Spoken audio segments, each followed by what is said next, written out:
Paix sur vous, gens épris de justice et de vérité. Je reviens vers vous pour vous alerter de ce qu'il se passe. Ces 2 derniers jours ont été quelque peu éprouvants et croyez-moi, en face, ils sont très nerveux face au dossier à charge que nous avons monté et grâce à vos témoignages écrits et audio qui sont parvenus à la chambre d'instruction. Suite à cela, ils ont tout de suite réagi en tentant un coup de force afin de nous intimider et pour notre part, nous n'avons rien à cacher. Et je rappelle à ces administrés que les institutions ne vous appartiennent pas. Vu des DHC de 1789, article 12, la garantie des droits de l'homme et du citoyen nécessite une force publique. Cette force est donc instituée pour l'avantage de tous et non pour l'utilité particulière à ceux à qui elle est confiée. Le mardi 10 février 2021 à 8h40, un bataillon d'une dizaine de gendarmes en civil, portant brassard, gilet pare-balles et armés, pénétrait de force sur ma propriété, malgré les panneaux indiquant une interdiction claire et explicite. Par la suite, ils ont voulu pénétrer dans ma maison et j'ai contesté avec force car ils n'avaient toujours pas décliné leurs intentions. Vu le Code civil article 1353, celui qui réclame l'exécution d'une obligation doit l'approuver. Ils ont notifié mon comportement comme étant de l'hystérie pour me faire passer pour une personne qui manque de contrôle, ce à quoi j'ai répondu non, c'est de la colère et la colère n'est pas un délit, à moins qu'entre-temps cela le soit devenu par une loi, comme nous en avons, toujours plus absurdes les unes que les autres. Vu des DHC de 1793, article 11, tout acte exercé contre un homme, hors des cas et sans les formes que la loi détermine, est arbitraire et tyrannique. Celui contre lequel on voudrait l'exécuter par la violence a le droit de le repousser par la force. On m'a aussi notifié qu'il procédait à une perquisition administrative ordonnée par un juge du tribunal de Paris à la demande du préfet. La décision de procéder à une perquisition administrative relève de la compétence du préfet. Elle est transmise au ministère de l'Intérieur suite à la loi concernant l'état d'urgence. On m'accuse de mettre en danger la sécurité intérieure de l'État suite à une vidéo lors d'un appel aux mosquées concernant Samuel Paty.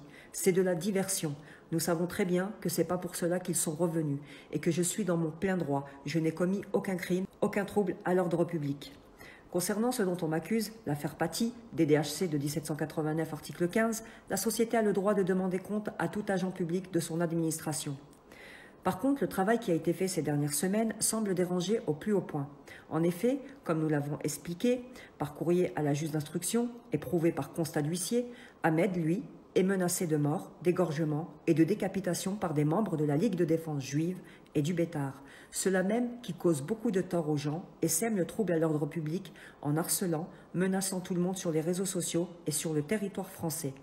Pour rappel, Grégory Shelley, ex-membre de la LDJ, est en fuite en Israël et tenu responsable par un juge d'instruction parisien de la mort du père d'un journaliste.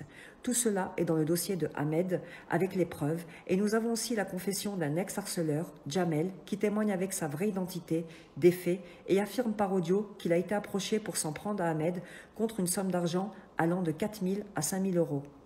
Il donne le nom du commanditaire principal, Serge Haddad, et de son acolyte, Alain Azoulay, qui menace de me prendre mes enfants par les institutions ou de me faire enfermer alors que je ne les connais absolument pas et qui ne connaissent absolument rien de ma vie.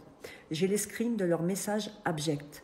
Nous avons joint aussi le PV de plainte de Jamel à leur encontre qui a été harcelé par la suite par ces derniers pour tenter de le faire taire.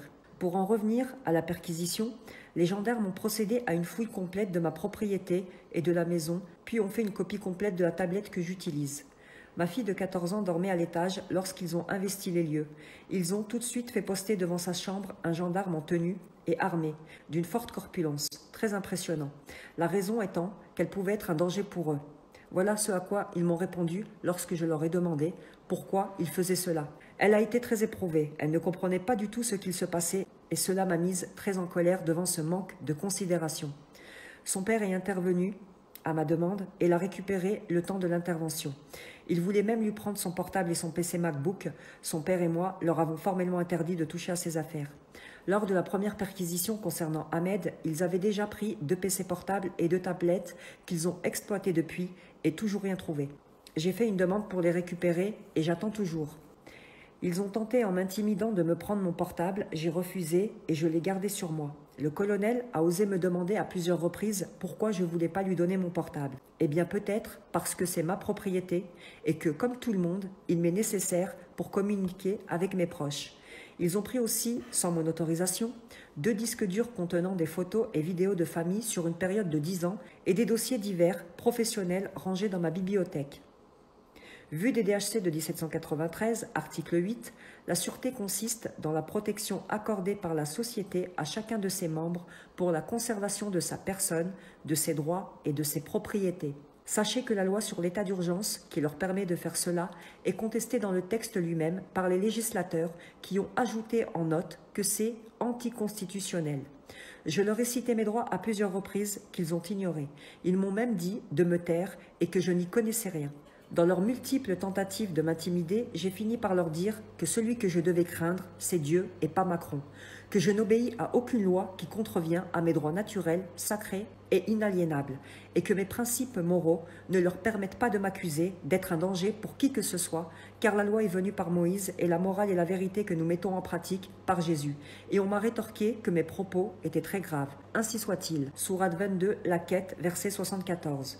Ils n'ont pas estimé Dieu à sa juste valeur. Dieu est puissant et bien digne de considération. Jean chapitre 1, 17. La loi fut donnée par Moïse, la grâce et la vérité sont venues par Jésus. Vu des DHC de 1793, article 7, le droit de manifester sa pensée et ses opinions, soit par la voie de la presse, soit de toute autre manière, le droit de s'assembler paisiblement, le libre exercice des cultes ne peuvent être interdits. La nécessité d'énoncer ces droits suppose ou la présence ou le souvenir récent du despotisme. Il devient évident que l'état d'urgence a été instauré en vue de procéder à des arrestations arbitraires par des combinaisons de lois illégales. Ils mentent pour monter des dossiers. Ils commettent des actes d'intimidation et de la répression sans aucun motif légitime sur des individus qui contesteraient toute décision et ordre du pouvoir en place, en ignorant complètement notre droit au libre arbitre, au droit de consentir ou de ne pas consentir.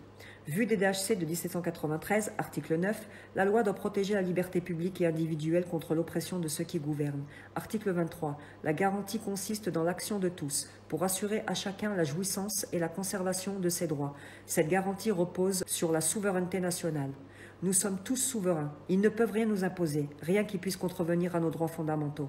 Je terminerai par un chapitre du livre du Deutéronome appartenant à la Torah, chapitre 32-15. Israël est devenu gras, il a regimbé, tu es devenu gras, épais et replé. Et il a abandonné Dieu, son Créateur. Il a méprisé le rocher de son salut.